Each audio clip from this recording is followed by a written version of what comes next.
in the mystical and misty mountains of Huangshan, where the peaks riddle the skies and legends course through every whisper of the wind, a group of adventurous thrill-seekers, drawn by the allure of the wild and the unknown, decided to camp near a hidden spring. It was a place shrouded in mystery, veiled by centuries of folklore about an ancient dragon spirit that was said to guard the area with fierce intent. Villagers had warned the group of the dragon spirit, speaking in hushed tones of the formidable protector angry with those who dared to disrespect its domain. Undeterred by the chilling tales, the thrill-seekers set up their tents just as twilight began to descend, casting long, eerie shadows across the rugged landscape. As night settled in, the glow of their campfire flickered like ghostly lanterns, their laughter died with a mix of excitement and defiance. But as the evening wore on, a dense fog crept in, swallowing sounds, distorting the familiar, and hanging heavy over them like a prophet's ominous sigh. Curious and unnerved, one of the adventurers, Emily, approached the spring, peering into the still waters.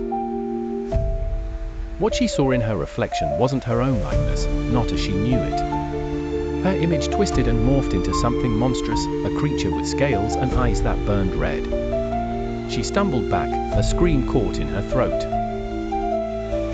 The others rushed over only to witness their own transformations reflected back at them. Terror rose among them like another mist. They retreated to their tents, clinging to rationality, dismissing it as a trick of the light, a figment of overworked imaginations.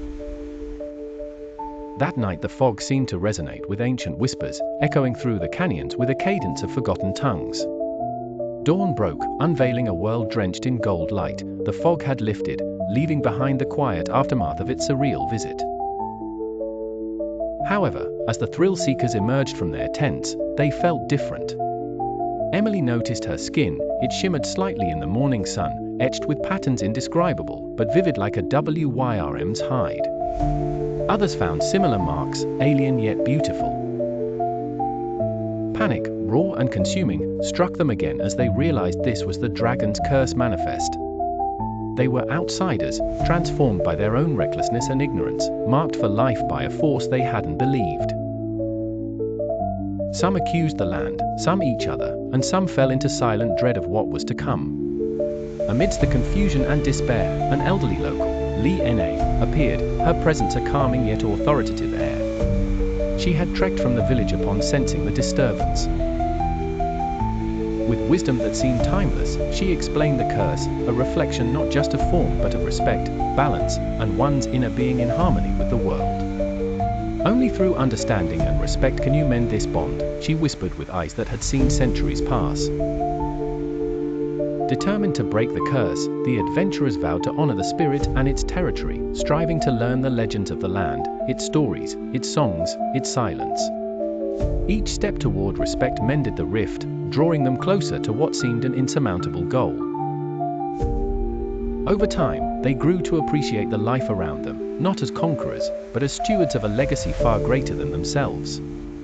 Their external physical changes faded, though not entirely, for the marks served as reminders of their transformation.